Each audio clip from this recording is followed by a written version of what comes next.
नमस्कार। तो चलिए आज हम बात करते हैं 1965 के एक क्लासिक हिंदी उपन्यास कोहबर की शर्त के बारे में। ये एक ऐसी कहानी है जो दिखाती है कि कैसे एक छोटी सी अनोखी शर्त और एक रिश्ता एक पूरे परिवार की किस्मत को हमेशा के लिए बदल कर रख देता है। कहानी की शुरुआत होती है बिल्हार गांव से। अब ये एक ऐसी जगह है जहां लोगों की जिंदगी बाढ़ के हिसाब से चलती है।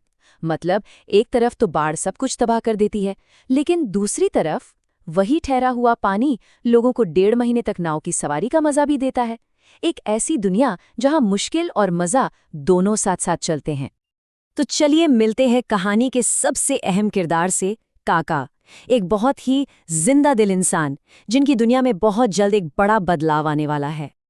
तो काका अपने 2 अनाथ भतीजों करतार और चंदन के साथ रहते हैं। इनके घर में प्यार तो बहुत है, लेकिन व्यवस्था नाम की कोई चीज नहीं है। घर कम और लड़कों का हॉस्टल ज्यादा लगता है। काका का कैरेक्टर ना बहुत ही मजेदार है। वो एक जिम्मेदार, बड़े बूढ़े कम और अपनी शरारतों और नौटंकी के शौक के लिए ज्यादा जाने जाते हैं। और हाँ, उनके पड़ोसी इस बात पर ताना मारने का कोई मौका नहीं छोड़ते। अब कहानी में एक ट्विस्ट आता है। एक ऐसी मुसीबत आती है जो इस परिवार के लिए एक नए मौके की तरह काम करती है। और होता ये है कि खेतीबाड़ी के सबसे जरूरी समय पर काका बहुत बीमार पड़ जाते हैं। अब सारी की सारी जिम्मेदारी आ जाती है अकेले करतार के कंधों पर। खेत, घर और काका की तबीयत, सब कुछ। और इसी वजह से होती है 2 बिल्कुल अलग इंसानों की पहली मुलाकात। एक तरफ है शर्मीला चंदन और दूसरी तरफ है डॉक्टर की तेज तर्रार बेटी गुंजा। और इनके मिलते ही एक मजेदार नोकझोंक शुरू हो जाती है। नदी किनारे उनकी पहली बातचीत ही बता देती है कि मामला कैसा होने वाला है। ये 2 अलग अलग स्वभाव का टकराव ही है जो आगे चलकर एक गहरे रिश्ते की वजह बनता है। चलिए, काका तो ठीक हो गए, लेकिन अब परिवार के सामने एक नई मुश्किल खड़ी हो गई। वो ये कि 2 महीने की देखभाल के लिए डॉक्टर साहब की फीस कैसे चुकाई जाए। लेकिन वैद्य जी जो मांगने वाले थे वो कोई मामूली फीस नहीं थी। ये एक ऐसा प्रस्ताव था जो एक छोटे से कर्ज को जिंदगी भर के एक सौदे में बदलने वाला था। वैद्य जी ने न पैसे मांगे न जमीन।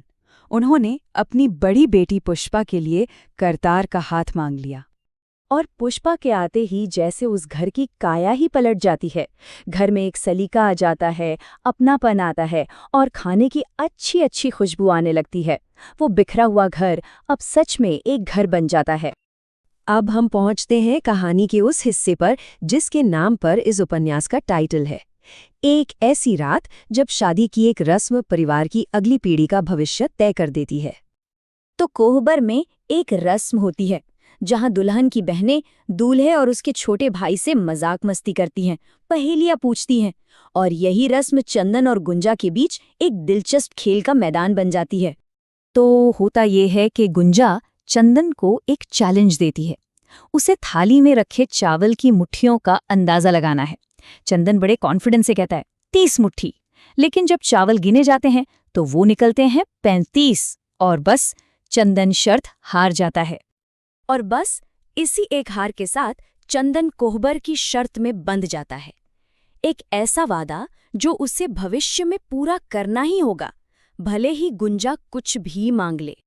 परिवार में अब सब कुछ अच्छा था, खुशहाली थी। लेकिन कहानी को पूरा होने के लिए अभी एक चीज और बाकी थी। कुछ महीने बीतते हैं और घर में एक और खुशखबरी आती है। पुष्पा मां बनने वाली है और अब सबको ये एहसास होता है कि उसकी मदद के लिए घर में एक और औरत का होना बहुत जरूरी है। तो इसका एक ही हल था, चंदन को गुंजा को लेने के लिए भेजा जाता है।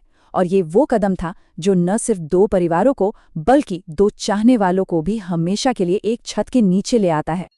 और गुंजा के आने के साथ ही ये परिवार सही मायनों में पूरा हो जाता है। वो बिखरा हुआ घर अब एक खुशहाल भरा पूरा घर बन जाता है जो एक सुनहरे भविष्य की उम्मीद से जगमगा रहा है। कहानी तो यहाँ खत्म हो जाती है, पर एक सबसे बड़ा सवाल छोड़ जाती है। आखिर गुंजा की शर्त क्या होगी?